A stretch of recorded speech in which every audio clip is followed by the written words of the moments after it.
This is Matt for Into Boxing. Delighted to be joined by Ryan Kelly today here at Wasserman Media event, going against Brad Pauls in a British title eliminator. Huge fight for you, big platform. First question, how are you feeling? Yeah, I'm feeling great, man. Preparation's going good. I've been training now since, I was training through December, before, all the way up to Christmas, because originally we thought it was going to be March. So we was preparing, and it got pushed back, which isn't a problem. But I feel good, man.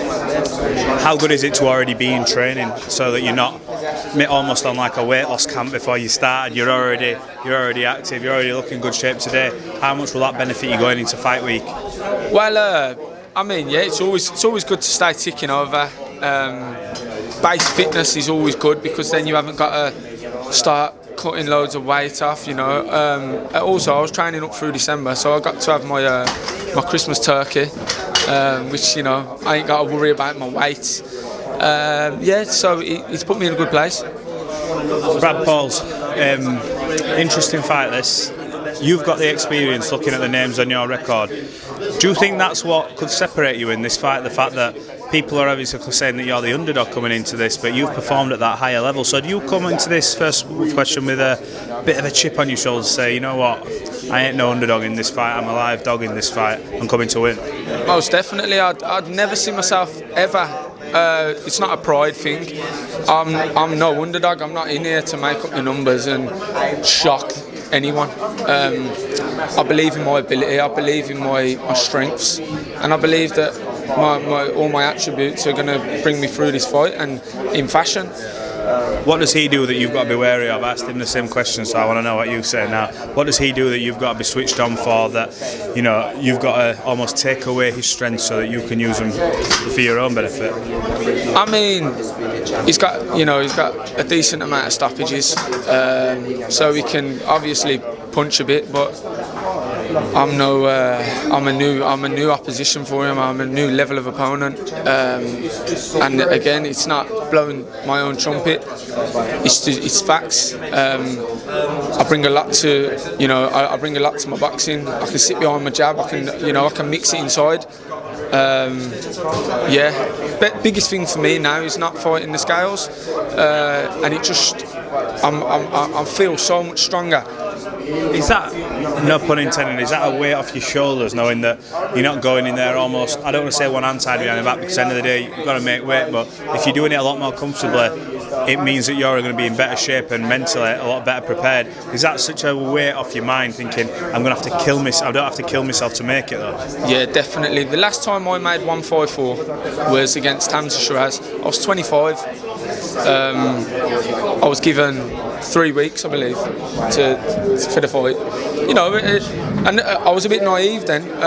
I didn't really know much about him, I'll be honest.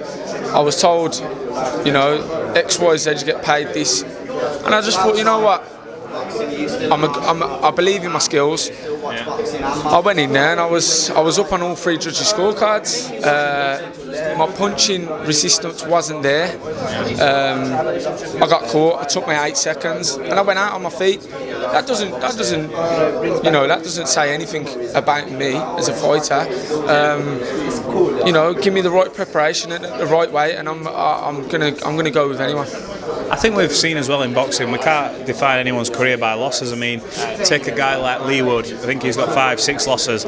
He's now, many people believe he's top of the pile in that division after what he's just done to Michael Conlon, who's rated as as world class, and he is world class. So does that give you a bit of hope, knowing that you've got, all these other boxers, taking losses? Derek Chisora, I mentioned it in another interview, 10+ losses. He's selling out O2, selling out Manchester Arena, because he puts on good shows. Does that still keep your sort of fire burning in boxing, knowing, I've had them defeats, but there's still an opportunity, and if you get this win, you fight for the British? Well, definitely. A lot of great fighters have lost. A lot of fighters have lost down the line and come back from it. And like you said, Lee Woods, he's definitely one of them. What he's done, it's exceptional.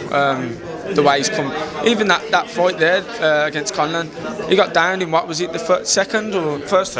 He got absolutely, he got blasted over in that round. And you know, to get back up and come back like that, that's exceptional, man. And it's good to see. And with losses, yeah, I've lost. My first loss, I wouldn't even consider a loss. It was just I fought the wrong fight against a very, very average fighter, and he picked it by 1 point. 1 round, sorry, which I don't consider a loss. And the other losses, I haven't been. If I was getting knocked out cold, then I'd say, look, boxing might not be for me. It's different that. I'll hang them up. But it's not, and I'm always in the fight. How big of a dream is it for you to win that British, and you know you get that opportunity if you do the business? Is that a big motivation for you going into this? That's what drives me, definitely. But not only that, now a lot's changed. There's a lot more on the line. I got my little daughter. She's, you know, she's 10 months old now. You know, she's my pride and joy. She's my reason now. So you can't have a bigger reason. You know, I got to get up every day, work so that I can win these fights and provide for, you know, my wife and daughter, and that's, you know, my little family. So it's good to have something else to get up and go for. Right, finally, prediction. How do you beat Brad Pauls? Is he someone you'll be taking the distance, putting a boxing masterclass on, or do you think you'll be able to walk him into something with his come forward style? How are you feeling? I think regardless, it's going to be a masterclass. I think it's going to be my best performance to date. The way it's going to end, who knows? Just with that dub, that's it. Ryan, it's been a pleasure. Thanks for talking to Into Boxing. Hopefully we'll catch up fight weeks. I'll be there for you. Yeah, thanks for having me.